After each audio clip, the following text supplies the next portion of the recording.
Microfinance twikangure ifadikanije na Eris Company canke iyo twokwita Cashtel yatanguje ubuhinga TM Cash. Mu kiganiro yahaye abamenyesha makuru aho bari baramutse batanguza ubuhinga TM Cash kuri wa 13 Munyonyo umwaka wa 2024 urongoye urwego shingwantwaro muri twikangure Microfinance Societe Anonyme Gervais Ntirampeba ari kumwe n'umuyobozi mukuru w'iyo Microfinance Dusabe Bonne Yvette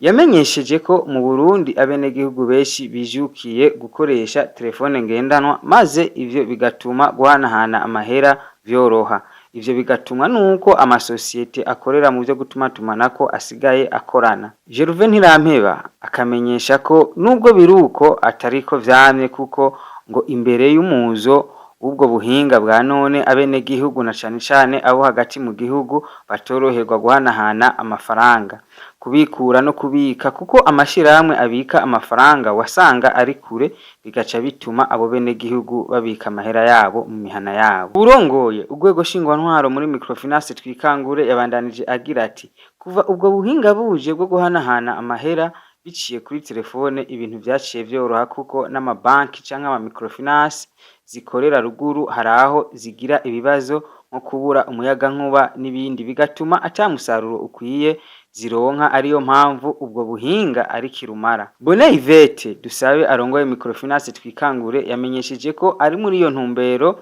yo korohereza abanwanyi ba twikangure Microfinance bagize ubufatanye n'ishirahamwe Eris Company izwi ku izina ry'ubudandaji Cashtel rikora urudandazwa rw'amafaranga biciye mu buryo bwa none bwitwa TM Cash,